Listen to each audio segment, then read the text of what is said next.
Approach ಮಾಡೋಕ್ಕಾಗತ್ತಾ ಅಂತ. ಆ ಶಾರ್ಟ್ ಫಿಲಮ್ ನಾನು ನೋಡಿ ಇವತ್ತು ಸರ್ ನನಗೆ ಆಪರ್ಚುನಿಟಿ ಕೊಟ್ಟಿದ್ದಾರೆ. ನಾನು ಯಾವತ್ತೂ ಚಿರಋಣಿ ಆಗಿರ್ತೀನಿ. ಯಾಕೆಂದರೆ ಒಂದು ಹೊಸ ಟ್ಯಾಲೆಂಟ್ನ ಸಪೋರ್ಟ್ ಮಾಡಿದಾಗಲೇ ಹೊಸ ಹೊಸ ಹೊಸ ಸಿನಿಮಾಗಳಾಗಲಿ, ಹೊಸ ಹೊಸ ಏನಾದರೂ ಒಂದು ಬರೋಕ್ಕೆ ಚಾನ್ಸ್ ಇರುತ್ತೆ. ಸೊ ನಾನು ಸಮೃದ್ಧಿ ಮಂಜುನಾಥ್ಗೆ ತುಂಬ ತುಂಬ ಥ್ಯಾಂಕ್ಸ್ ಹೇಳ್ತೀನಿ. ಯಾಕೆಂದರೆ ಒಂದು ಚಿಕ್ಕೂರಿಂದ ಬಂದಿರೋ ಹುಡುಗನ ಕರೆದು ಒಂದು ಆಪರ್ಚುನಿಟಿ ಕೊಟ್ಟು ಅಂಥ ದೊಡ್ಡ ಬ್ಯಾನರಲ್ಲಿ ಒಂದು ಸಿನಿಮಾ ಮಾಡ್ತಾ ಇದ್ದಾರೆ ಅಂದರೆ ಸೊ ನಾನು ಗ್ರೇಟ್ಫುಲ್ ಆಗಿರ್ತೀನಿ ಅವರಿಗೆ. ಧನ್ವೀರ್ ಸರ್ಗೆ ಹೇಳಬೇಕು ಅಂದರೆ ಆಲ್ರೆಡಿ 4 ಸಿನಿಮಾ ಆಗಿತ್ತು, ಒಬ್ಬ ಸ್ಟಾರ್ ಆಗಿದ್ರು ಆಲ್ರೆಡಿ. ಒಬ್ಬ ಹೊಸ ಹುಡುಗನ ನಂಬಿ, ಒಂದು ಕಥೆನ ನಂಬಿ ಅವರು ನನಗೆ ಚಾನ್ಸ್ ಕೊಟ್ಟಿದ್ದಾರೆ. ಸೊ ಅವ್ರಿಗೂ ನಾನು ಯಾವತ್ತೂ ಥ್ಯಾಂಕ್ಸ್ಫುಲ್ ಆಗಿರ್ತೀನಿ.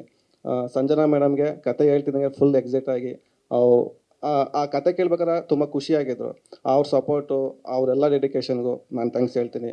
ನನ್ನ technical team, cameraman, music director, editor, dialogue writer, ನಮ್ಮ ಡೈರೆಕ್ಷನ್ ಡಿಪಾರ್ಟ್ಮೆಂಟ್ ರೇಣು, ಚೇತು, ನವೀನ್, ರವಿ, ಪ್ರತಿಯೊಬ್ಬರು, camera department, artist Mahesh sir, Madagaja Mahesh sir, ಮತ್ತು ನಮ್ಮ ಎಕ್ಸಿಕ್ಯೂಟಿವ್ ಪ್ರೊಡ್ಯೂಸರ್ ಮಹೇಶ್ ಸರ್, ಎಲ್ರಿಗೂ ನನ್ನ ಸಿನಿಮಾಗೆ ಯಾರ್ಯಾರು ಸಪೋರ್ಟ್ ಮಾಡಿದಾರೋ ಪ್ರತಿಯೊಬ್ಬರಿಗೂ ಥ್ಯಾಂಕ್ ಯು. ಧನ್ಯವಾದಗಳು ರಘು ಸರ್, ತಮಗೂ ಸಹ.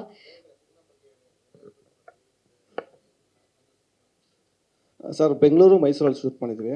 ಇದೊಂದು ಮೈಥಾಲಜಿ ಮಿಕ್ಸ್ಡ್ ಕ್ರೈಮ್, ಅಂದರೆ ಫ್ಯೂಚರಲ್ಲಿ ಮೆಡಿಕಲ್ ಏನಾಗ್ಬೋದು ಅನ್ನೋದೊಂದು ಕಂಟೆಂಟ್ ಮೇಲೆ ಮಾಡಿದ್ವಿ ಸರ್. ಸೆನ್ಸರ್ ನಡೀತಾ ಇದೆ ಸರ್, ನಾಳೆ ಗೊತ್ತಾಗುತ್ತೆ ಸರ್. ಇಟ್ಸ್ ನಾಟ್ ಮಾಡೋದು ಸರ್. ಅಂದರೆ ಒಂದು ಪೋಸ್ಟ್ ಮಾರ್ಟಮಲ್ಲಿ ಏನು ಮಾಡ್ತಾರೆ ಅದು ರಿಯಲಿಸ್ಟಿಕ್ ತೋರಿಸಿದ್ದೀವಿ ಅಷ್ಟೇ. ಇವಾಗ ಪೋಸ್ಟ್ ಮಾರ್ಟಮ್ ಮಾಡ್ಬೇಕಾದ್ರೆ ಏನು ರಿಯಲಿಸ್ಟಿಕ್ ಆಗಿರುತ್ತೋ ಆ ರಿಯಲಿಸ್ಟಿಕ್ ತರಬೇಕು ಅಂತ ಮಾಡಿರೋದು. Indian mythology inspired sir. ಸ್ವಲ್ಪ ರಿಸರ್ಚ್ ಮಾಡಿ ಹಯಗ್ರೀವ ಕತೆ ಮೇಲೆ ಮಾಡಿರೋಂಥ ಕತೆ ಸರ್ ಇದು. ಸೊ ಈಗ ನಮ್ಮ ಧನ್ಯವಾದಗಳು ಸರ್ ತಮಗೆ. ನಮ್ಮ